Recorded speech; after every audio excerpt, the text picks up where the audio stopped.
friends who showed up. Wonderful, thank you very much. For those of you who haven't seen the book, let me just read a little from the back, because it says, life's a beach, and then you are murdered. For many, the M in Montecito is for millionaires, for mansions, for moguls. But there is a seamier side to the exclusive California enclave, where M stands for murder, manslaughter, madness, and multiple other misdeeds. So here is a history of the homicides of Montecito, from the 19th century slaying of a mother and child that made headlines across the country, to the mid-20th century with killings by hitmen, jealous husbands, abused wives, and even a terrorist. So, let me just also read one more thing, just the first paragraph of the introduction, and then it says, in Santa Barbara, California's sun-dappled enclave of Montecito, where sprawling mansions and luxury cars dominate the scene, there is more than meets the eye. Beneath the palmy facade lies a darker stratum, where even the ultra-wealthy can't escape the shadows of murder and malice and mayhem. Whether it's within the precincts of its 9 square miles or involves its residents elsewhere, this tiny, seemingly idyllic community harbors its share of lethal crime. One might say, as its mystery maven Sue Grafton did not, its M is for murder. And here's an aside, because Sue Grafton, who did live in Montecito, when she was about to come up with, she did a book annually, the alphabet, Kinsey Milhone books. When people predicted an M, and people used to wonder what it's going to be, would be M is for murder. Obviously, that's such a natural. But she surprised everybody. I believe it's M is for mischief. So, but here we have M is for murder. And you know, ironically, 2 of America's greatest murder mystery writers both lived in Montecito. Besides Sue Grafton, her sort of mentor was Ross McDonald. He lived in Hope Ranch. He also lived here first. Oh. On Shelton. Okay. He's lived many places. He ended up in Hope Ranch after he made a movie and got a big. He shopped at the store, I remember. Well, everybody, where else was there? Yeah. Well, I was a very small store back when he was alive. Ah, okay. Well, so he called Santa Barbara. He didn't want to use real Santa Barbara because he wanted the wiggle space to be able to make up buildings and streets that didn't exist. So he called it Santa Teresa. And then when Sue Grafton began her series as an homage to the master, McDonald, she called it Santa Teresa as well. So Kinsey Milhone's always driving around her little VW bug in Santa Teresa. But interestingly, both of them laid many scenes in Montecito. Of course, they had to change the name. And McDonald called it Monte Vista, and Grafton called it Montebello. So now you know. So let me go. Now, why murder and why Montecito? To answer the first question, I, like many of you, have read countless mysteries and watched innumerable TV shows and movies about homicide. The actual murder is usually matter-of-factly presented, sometimes in a humorous way, as in comedies such as Murder in the Building or the old Thin Man movies. I don't know why such a ghastly crime as murder is so fascinating to us. Though the actual murder in many of these programs is handled in a lighthearted, even comedic way. But real murder is not so funny, yet it fascinates as well. Witness the many true crime books and streamers, and true crime is now a genre of its own. Well, it got me thinking about where I live. Certainly there must have been murders there. So off I went down another rabbit hole to see if I could find some. And I think I got them all. Well, not quite all, because I would bet there were some reported deaths where someone literally got away with murder. Because wouldn't you agree that the perfect crime is one where no crime is discovered at all? See? Those we'll never know about. Unfortunately, or fortunately, really, there were not enough murders to make a book. In fact, there are more murders in Santa Barbara in a single year than have been in all the history of Montecito. I mean, it's small. It's got, today, I think 9,000 souls living there. So I thought I would add some other forms of homicide just to make it interesting, like manslaughter, suicide. But even with these add-ons, I needed more. And I wasn't going to go out and kill anybody or contract for a murder. That would be going too far even for an author. So I included madness and miscreants such as burglars, fraudsters, elder abusers, of which Montecito has had its share. Now, one of the murders hit close to home, literally. In 1990, we bought a home on Olive Mill Road, a few houses up from Coast Village Road. The real estate broker disclosed, as she had to, that there had been a murder on the property a few years earlier. This didn't dissuade us from buying the house, but we did hope that the victim's ghost was not wandering around. Its previous owner had been UCSB professor Shibutani. He had converted the garage into a studio apartment. The tenant at the time was a 46-year-old furniture salesman by the name of Vernon Kendrick. In early June 1988, after Kendrick failed to show up at work, his employer asked the sheriff's department to conduct a welfare check at Kendrick's apartment. When the deputy entered, he found Kendrick's lifeless body inside. Detectives were summoned, and they determined that he had been killed by blunt force trauma. The subsequent investigation was not fruitful, except for the single lead that Kendrick may have picked up a hitchhiker in Hollywood. Detectives in the sheriff's major crimes unit spent a considerable amount of time there on the hunt for a suspect, but to no avail. Kendrick was last seen alive leaving the Palace restaurant on Coda with a man who was possibly from Florida. Now, I don't know, I have no idea how they knew that, but they did. After exhausting all leads, the investigation became a cold case.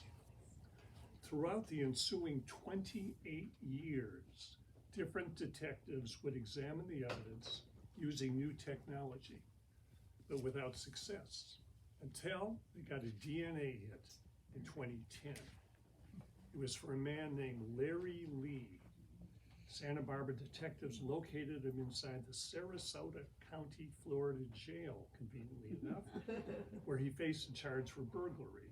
They flew to Florida, interviewed Lee, and obtained an arrest warrant. In 2019, after Lee served his sentence for the Florida crime, he was extradited to Santa Barbara.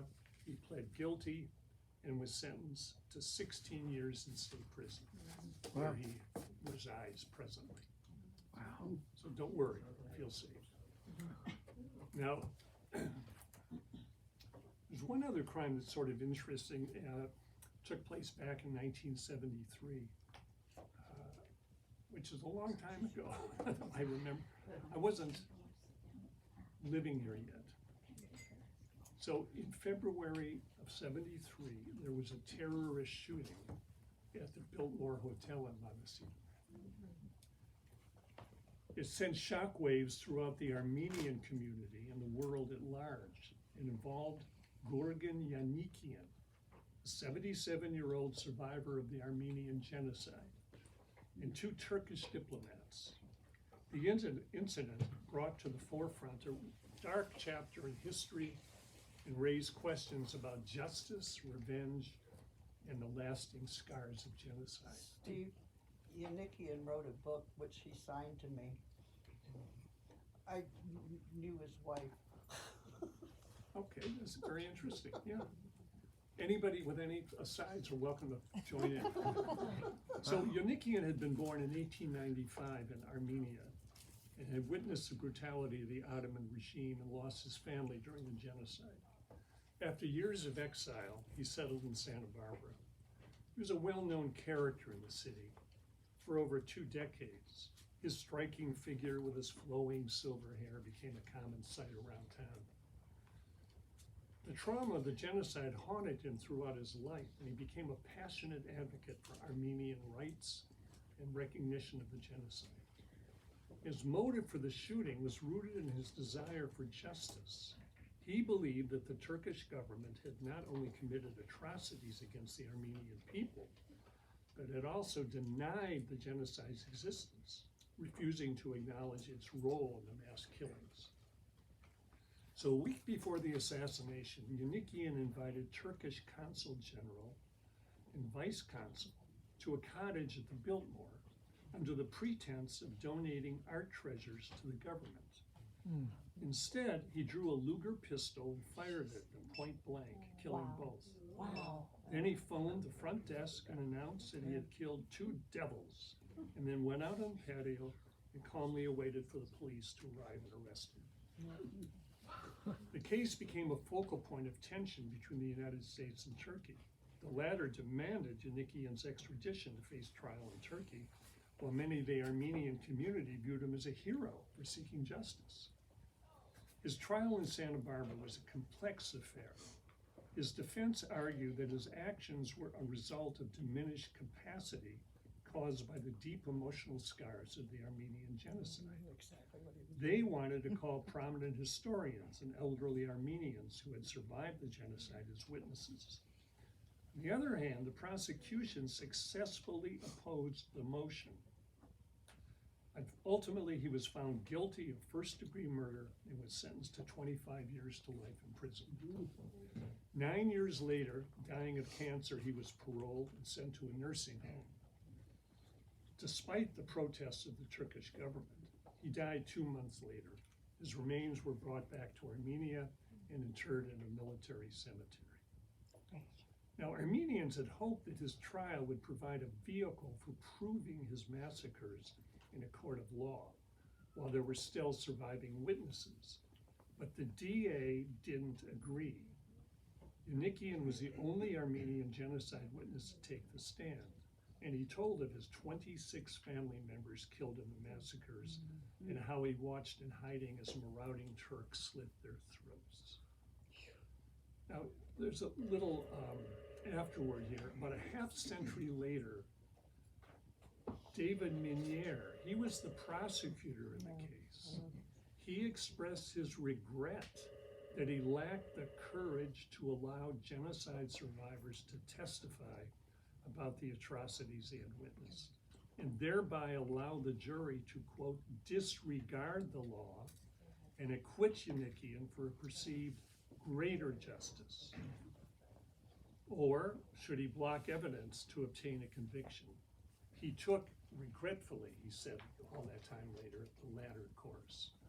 I think he finally voted him out of office, Menier. Was that the reason? Was that No, well, no, everybody hated him. Oh. Oh, Good reason. for good reason, I can see.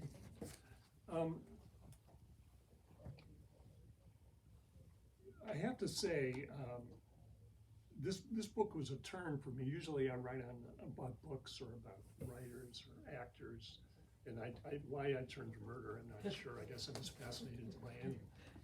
And you might have said, well, why didn't I just do one on Santa Barbara? Well, the book would have been epic in proportion. Probably 1,000 murders. 3 volumes, 3 or 4 volumes. Yeah, really. Dangerous place to live. So here we only have a handful. So I'm a miniaturist, I could fit into a little book. And I'm a completist. I'm sure I got them all. So I have nothing further to say. Does anybody have any questions? Yes. So when did you start? Did you start during the COVID, or I mean, what kind oh goodness. I started, no, maybe 2 years ago. I had finished the book on actors and my promotional tour around Santa Barbara. And a man needs a project, so I figured out. And I'm so used to doing that. And by the way, I really love researching it. I'm not a very good writer. And I stare at the blank page, but going into the research and finding little gems, down that rabbit hole is just very satisfying. So, even on something as ugly as this. So, Steve, did you find the story, the murder of the Santa Barbara High School boy who killed the man who abused his mother? Well, no, because that didn't take place in Montecito. Are you sure? Damn. Oh, I thought it was right down the coast. Was it in Santa Barbara? As far as I know, May have been. born. I think I found one that you missed. Well, it'll be in the second printing. That's an interesting question. Is Coast Village at Santa Barbara? No, Coast Village is Santa Barbara. We live on Coast Village now. It's It is, you're interesting to discover that it's actually Santa Barbara. It is, Yeah. that's right. Yeah, but Yeah. And it wasn't it's always. Well, not always, but it is. People call it the lower village. It's just doesn't really matter. People that live there don't even know it. Actually, they don't want to know it. They want to say, "I live in Montecito." Technically, there's probably some advantages. I'm not sure. Anything else? What about your research, Steve? And I was wondering how you got all that information, how you gathered all that information. You know how you do it? Yeah. Well, things only exist if they were in the newspapers or printed somewhere.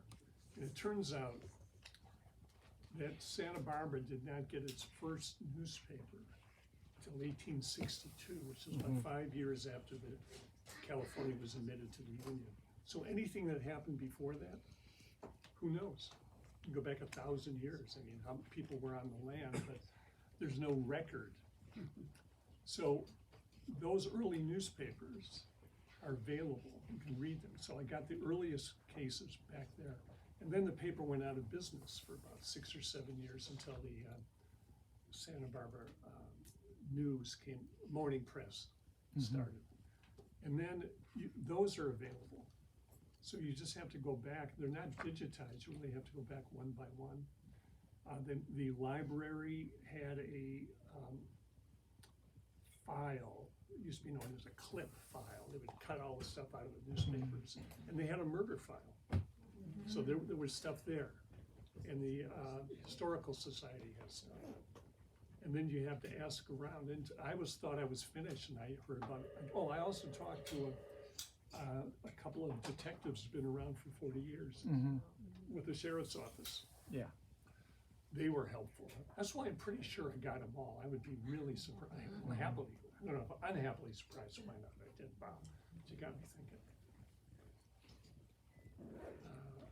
Yeah, so doing the research is fun, even though it's as grisly as murder. The thing about murder, Murder, She Wrote, we watch these murder shows, but real murder, when you go in there and you see blood and the smell of blood, it's awful. It's Have you not seen real. that? I've heard that from the detectives. Yeah, you that haven't were actually some seen it. real murder scenes. Horrible. It's disgusting. Grizzly. But yeah. when you watch a movie, at first they're usually murdered in the first scene. You never see them anymore. Or there's even comedies, about murder. So it's not that lighthearted. Were there any cases that particularly intrigued you? Like, there's a lot of cold cases in your book, Yeah, including the Morgan. yeah. And I was just wondering, did any particular case grab you in your book? Yeah, well, actually, one that really surprised me, it was around the same time as Kim Morgan was this. Well, you'll read about it, but she was a Brooks student, and she was looking for a place to live, and somebody in Montecito answered her ad and said, "Yeah, great. So I'll meet you down over at where Lazy Acres is now. It used to be a lumber company." And she was never heard from again. Oh, wow. And They found body parts all over the place. Never been solved. There's even seeking information, you know, and it's still an open case. But the one that surprised me was this other woman, young girl. Well, I think I knew her father. The 19-year-old? Yeah, she's, where is that? Her name was Lynn Rosen. Her father was Edgar Rosen. He was a physician. And I think he worked for the county. And she, where is this? She went to Cold Springs School, was real pretty. There it is, the death of a Montecito teen. Yeah. Co-ed's battered body found in her Montecito apartment. By the way, I put newspaper headlines on the top of all of these. And she was over in Tabor Lane. This was March in 1977. Her mother came over to see her and found her dead body on the bed. She'd been strangled to death. Oh, God. And no clues, nothing ever been found. Another open case. There's a few cold cases in Montecito, believe it or not. Yeah, sad. On that note, and she was something more, yeah, go ahead. I haven't read your book yet. Is the newest murder in your book? You mean up in Park Lane? Elderly lady? Yeah, it's funny because just before I was gonna push the button to get it printed, it was solved. Oh, It was just solved. yeah, right, I know, but Yeah, thank God. that was a couple years ago, I think she was. Yeah, it was a couple years ago, but they had no clues, and then all of a sudden they solved it. So, that's good. We don't need cold cases. So Steve, I've read a novel about the murder of the two Turkish diplomats. Yeah. And I don't know who the author is. You remember at the Montecito Y how people used to leave books? Yeah. Well, I'd pick them up and take them Yeah. home, and that was one of them. And I don't know who the novel was, but that was how I heard about that incident, because there was some information in it. You sure it was a novel, not I a true thought, crime thing? 'Cause there was a book that he wrote, it's been, maybe it wasn't written like a novel. yeah, But it wasn't written out of that.